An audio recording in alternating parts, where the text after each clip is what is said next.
오늘 말씀은 예수님께서 십자가에서 못 박히신 그 다음 얘기입니다.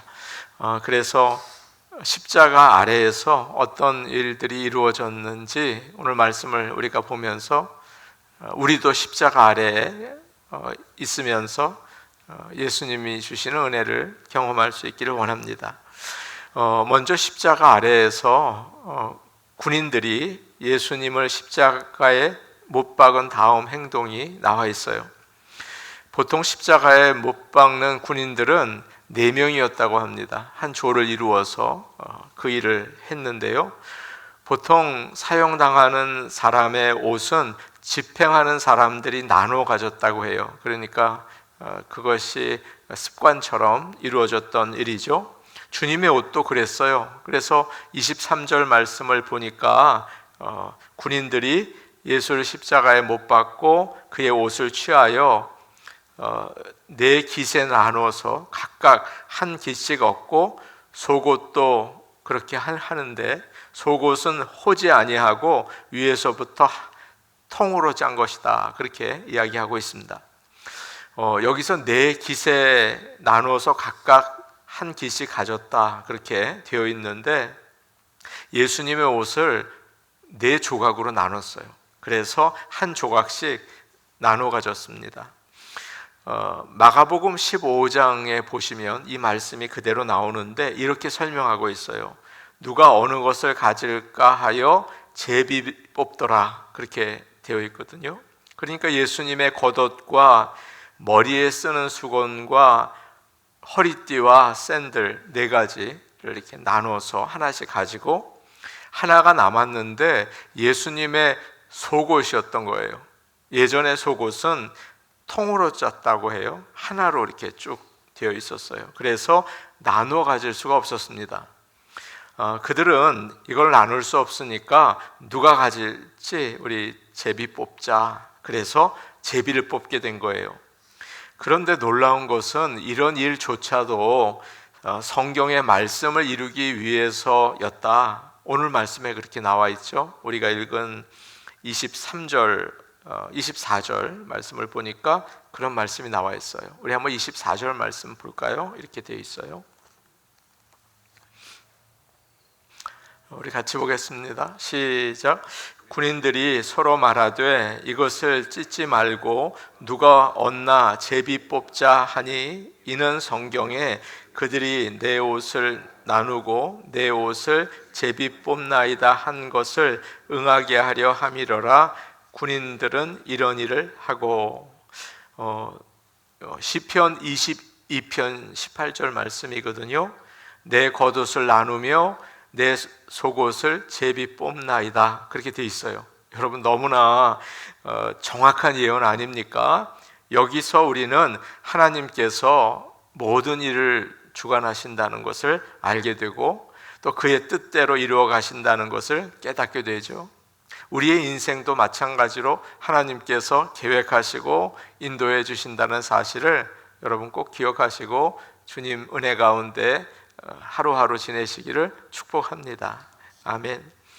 지금 예수님은 우리를 구원하시려고 우리가 받아야 할 죄와 벌을 십자가에서 받고 계시는 거죠. 그런데 군인들은 주님의 죽음 앞에서조차 무엇인가를 가지려고 하고 있어요. 뭔가를 좀 얻으려고 하는 것입니다. 혹시 십자가 아래에 있는 우리가 이런 모습을 가지고 있지는 않습니까? 우리는 예수님이 우리를 죄에서 건지시고 영원한 생명을 주시려고 죽으시는데 나는 예수님을 통해서 이 세상에서 무엇을 얻을까? 그것만 생각하고 계시지는 않으세요? 내가 뭘 얻을까? 주님의 십자가 아래에서 말이에요. 누가복음 8장을 보면 12년 동안 혈루증으로 고통을 받고 있던 여인이 나옵니다. 많은 의사들을 찾아갔고 또 약도 많이 썼겠죠. 그로 인해서 가진 것조차 전부 다 잃어버리는 불쌍한 여인이었다고 성경은 이야기하고 있어요. 그녀가 어느 날 복음을 듣게 되었습니다. 예수님이 오신다는 거예요. 그녀는 예수님을 만나기 위해서 달려갔죠. 많은 사람들이 주님을 둘러싸고 있었어요. 도저히 예수님을 만날 수가 없었습니다. 그러나 그 여인은 포기하지 않고 사람들 사이를 뚫고 가서 예수님의 옷가에 손을 댔어요. 그러자 12년 동안 그녀를 괴롭혔던 병에서 씻은 듯이 깨끗이 나게 되었습니다. 예수님께서 깜짝 놀라서 말씀하셨어요. 내게 손을 댄 사람이 누구인가? 누군가 분명히 나를 만졌는데 내 몸에서 능력이 나간 것을 내가 알겠다. 그렇게 말씀하셨죠. 이 여인이 예수님의 옷가에 손만 대기만 해도 놀라운 능력이 나타난다는 사실을 알고 있었던 것입니다. 그런데 예수님의 옷을 지금 군인들이 나누어 가지지 않았어요? 그러면 더 큰 능력이 나타나야 되지 않겠습니까? 그런데 아무 일도 나타나지 않았어요. 왜 그랬을까요? 로마 군인들은 십자가 아래에서 그저 주님의 옷만을 얻기 원했기 때문입니다. 그러나 이 여인은 예수님을 통해서 뭘 얻기 원했어요? 구원을 얻기 원했던 것이죠. 그래서 주님은 누가 내 옷에 손댔어? 그러지 않으셨어요. 누가 나를 만졌느냐 그런 말씀을 하고 계세요. 여러분, 주님 십자가 아래에 있는 우리는 주님의 옷을 만지려고 하는 게 아니라 주님의 몸에 손을 대고 구원을 얻으려는 마음으로 예수를 믿기를 축복합니다. 그녀는 예수님이 주시는 영원한 생명과 은혜를 받았죠. 우리가 예수님을 믿는 것은 단지 물질적인 것만이 아니에요. 물론 물질적인 것을 저와 여러분이 구하죠. 구할 수밖에 없겠죠. 그러나 그것이 목적이 아니라 영원한 구원을 바라보며 예수님께 나아가시기를 바랍니다. 여러분, 우리의 손을 한번 오늘 보세요. 지금 내가 잡으려는 게 뭡니까? 예수님의 이름으로 내가 얻으려는 게 뭐예요? 여러분이 내가 예수님을 믿어서 얻어야겠다는 게 무엇입니까? 십자가에 달리신 예수님 아래에서 욕심으로 헛된 것을 자꾸 붙잡으려고 하는 것은 아닌지 예수 그리스도를 붙잡으시기를 바랍니다. 예수님을 좀 더 알고 또 예수님이 주시는 십자가의 사랑을 알고 주님의 뜻 가운데 우리의 인생을 살아갈 수 있기를 간절히 바랍니다. 그때 영생을 얻게 되고 천국을 누리게 된다는 사실을 여러분 잊지 마세요. 물질을 자꾸만 하다 보면 영생도 또 하나님의 나라도 잃어버리게 될 수가 있거든요. 구하지 말라는 건 아니지만 영생을 바라보고 하나님의 뜻과 하나님의 나라를 찾는 그런 십자가의 백성들이 다 될 수 있기를 원합니다. 25절 말씀 우리 같이 보겠습니다. 25절 말씀입니다. 함께 보시겠습니다. 시작. 예수의 십자가 곁에는 그 어머니와 이모와 글로바의 아내 마리아와 막달라 마리아가 섰는지라. 십자가 아래에는 로마 군병들도 있었지만 가장 먼저 나와 있는 사람은 누구입니까? 예수님의 어머니 마리아가 서 있었다고 되어 있어요. 아들이 온 몸에 채찍으로 인해서 상처가 있고 알아볼 수 없을 정도로 얼굴은 퉁퉁 부어 있고 온 몸에 피가 흐르고 있습니다.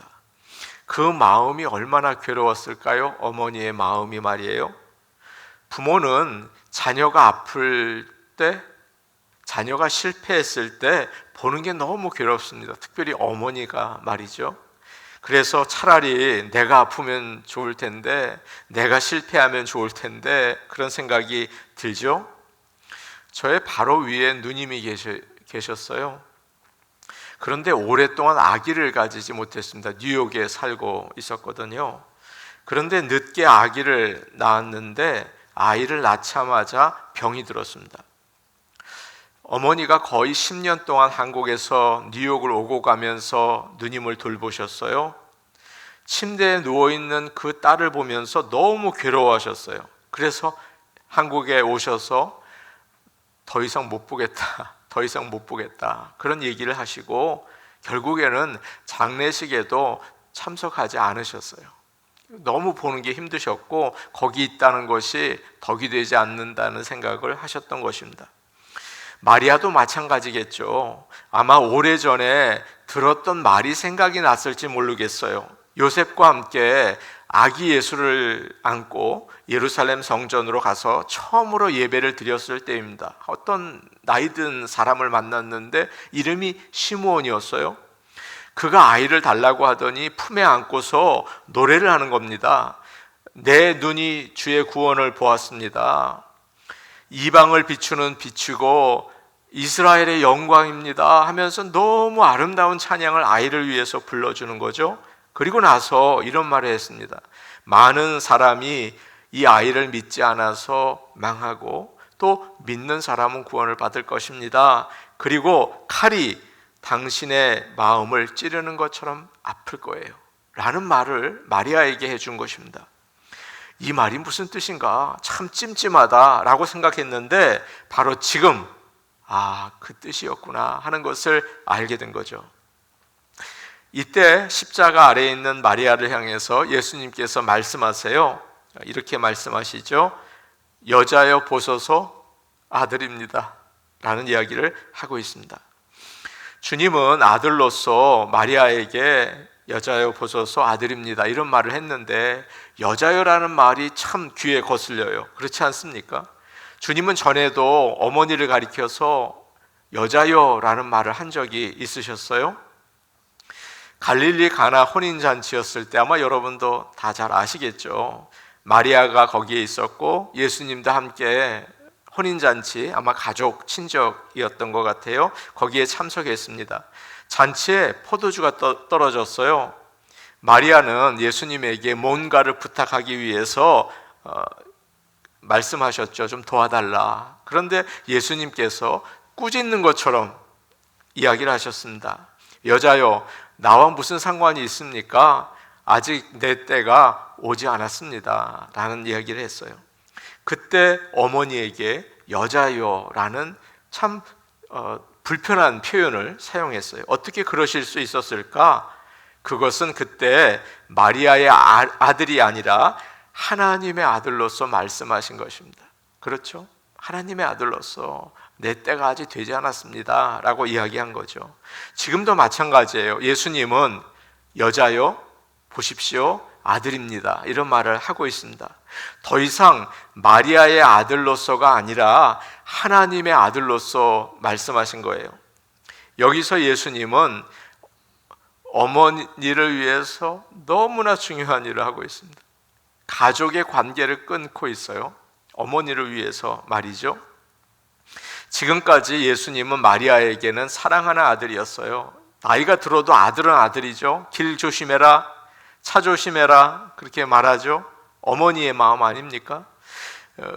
아이를 낳아서 안고 젖을 먹이고 키웠어요. 그런데 예수님은 이제 십자가에서 죄인들을 위해서 죽으시는 구세주이신 것입니다. 아들의 모습이 아닌 거죠. 마리아도 구원을 얻기 위해서 예수님을 믿고 그의 십자가를 의지해야 하는 것이에요. 마리아가 십자가 아래에서 예수님을 만난 것처럼 우리도 십자가 아래에서 하나님의 아들 예수님을 만나게 되시기를 축복합니다. 예수님이 누구시라고요? 하나님의 아들이신 것을 여러분 믿으시길 바랍니다. 마리아가 십자가 아래에서 어머니가 아니라 죄인으로 있었던 것처럼 우리도 십자가 아래에서 죄인으로 엎드리는 저와 여러분이 되기를 원합니다. 그리고 이 여자라는 말 가운데에는 따뜻한 사랑이 같이 담겨져 있어요. 왜냐하면 지금 예수님은 어머니 마리아를 사랑하는 제자에게 맡기고 계시거든요. 여자여 보소서 아들이니이다 해서 여기서의 아들은 예수 그리스도를 가르치지 않고 여기서의 아들은 이 옆에 있었던 그 요한을 가리키고 있어요. 그리고 그 제자에게 요한을 가리켜서 여자여 보소서 당신의 아들입니다 하면서 요한을 소개하고 있는 것입니다. 그리고 그 제자에게는 뭐라고 얘기하고 있어요? 오늘 말씀을 보니까 보라 이분이 내 어머니이시다 그렇게 소개를 해주고 있죠. 지금 예수님은 십자가에서 온 세상을 구하는 정말 중요한 일을 하고 계십니다. 이 가장 고통스러운 순간에 더 이상 어머니를 돌볼 수 없죠. 내가 힘들잖아요. 어머니 돌볼 수 있는 상황이 아니에요. 그럼에도 불구하고 어머니를 생각하고 있는 거죠. 내가 없으면 어머니 누가 돌보시나. 지금 요셉은 이른 나이에 세상을 떠난 것 같아요. 그럼 내가 없는데 어떻게 어머니를 돌보나, 어머니가 얼마나 힘드실까, 그런 생각이 든 거죠. 그래서 어머니를 가장 믿을 수 있는 사랑하는 제자 요한에게 맡기고 있습니다. 그래서 여자여라는 말에는 참 큰 감동이 있어요. 예수님은 십자가에서 우리에게 부모를 사랑하라고 가르쳐주고 있어요. 너무나 당연한 말씀이 아닙니까? 그런데 오늘날 우리는 어떻습니까? 점점 가족 관계가 쉽게 끊어지고 있어요. 가족 관계가 굉장히 멀어져 있는 세상이죠. 많은 사람들이 나이 드신 부모님을 양로시설에 맡깁니다. 제가 한국에 나갔더니 얼마 전까지는 그런 일이 없는데 사방에 양로시설이에요. 정말 많습니다. 도시 한가운데에도 양로시설이 얼마나 많은지 몰라요. 깜짝 놀랐습니다. 가끔 집에서 돌보는 사람도 있지만 대부분 양로시설에 보낸다는 거죠. 전문가들이 이렇게 말하고 있어요. 사람들이 부모님을 양로시설에 모시는 것은 주로 경제적인 도움을 받기 위해서 아니면 죄책감 때문입니다. 그런 얘기를 하신다고 해요. 누가 물어봤어요? 자녀들이 부모님을 집에서 모시는 경우가 있는데 그것은 사랑하기 때문이 아닙니까? 라고 얘기를 했어요. 그러니까 그런 대답을 했대요. 아니에요. 자녀가 집에서 부모를 모시는 경우는 사랑하지 못하기 때문에, 죄책감 때문에 할 수 없이 모시는 경우가 많습니다. 오히려 그런 얘기를 했다는 거예요. 오늘 말씀을 보니까 예수님은 십자가에서 형제 자매를 사랑하고 자녀를 소중히 여기고 부모님을 공경하라는 이야기를 하고 있어요. 우리에게 가족이 얼마나 필요한가, 그리고 어떻게 사랑해야 하는가를 오늘 십자가 아래에서 있는 우리에게 주님은 말씀하고 계십니다. 예수님은 십자가의 엄청난 고난 가운데에서 마리아에게 요한을 아들입니다 라고 소개해 주고 계시고, 그리고 그 요한에게는 너의 어머니다 라고 얘기하시죠. 그래서 그 사랑을 가지고 마리아와 요한을 가족이 되게 하십니다. 참 중요한 일을 하고 계세요. 이런 일이 있었어요. 마리아와 주님의 동생들이 예수님께서 가까운 마을에 오셨다는 이야기를 들었습니다. 그래서 찾아갔죠. 많은 사람들이 모여 있었어요. 한참 밖에서 기다려야 했습니다. 드디어 누가 예수님에게 소식을 전해줬어요. 지금 밖에 어머니와 동생들이 와 계십니다. 이렇게 얘기를 드렸어요. 그러자 예수님께서 말씀하셨죠. 누가 내 어머니인가? 누가 내 동생들인가? 그리고 제자들을 가리키면서 보라, 내 어머니고 내 형제들이다. 그렇게 말씀하셨어요. 누구든지 하늘에 계신 내 아버지의 뜻을 행하는 사람이 내 형제요, 자매요, 어머니다 라고 이야기하셨죠. 저는 오늘 여러분과 저를 보면서 우리 중에는 피가 한 방울도 섞이지 않은 사람들이 있습니다. 저와 여러분도 피가 섞이지 않았어요. 그런데 주님은 우리에게 십자가 아래에 있는 우리에게 말씀해 주고 계세요. 저 사람이 너의 부모다. 저도 우리 교인들을 대할 때 저의 어머니, 아버지로 생각을 합니다. 그리고 저 사람이 너의 형제이고 자매다. 그리고 저 사람들이 너의 자녀들이다 라고 우리에게 말씀해 주고 계시는 거예요. 그러면서 천국에서 영원히 같이 살 수 있는 가족으로 만들어 주십니다. 예수님을 믿는 우리는 모두 주 안에서 한 가족입니다. 여러분, 오늘 아침 우리가 이것을 꼭 기억했으면 좋겠습니다. 우리가 뭐라고요? 주 안에서 한 가족입니다. 이것을 기억하십시오. 오히려 멀리 있는 친척보다 더 가까울 때가 더 많지 않습니까?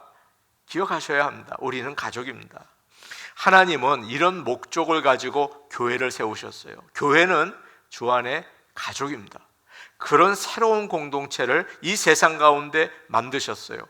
요즘에 한 사람이 사는 가족들이 많다고 하죠. 미국이나 한국이나. 이런 때에 교회가 주 안에서 한 가족이 될 수 있기를 축복합니다. 사도행전 2장을 보면 초대교회의 모습이 나와요. 정말 레디컬해요. 정말 다릅니다. 십자가의 사랑을 받은 성도들이 모여서 함께 가진 것을 나누고 떡을 떼고 기쁨으로 하나님의 말씀을 배웠어요. 이런 교회가 될 수 있기를 소원합니다. 이것이 새로운 가족의 모습이에요.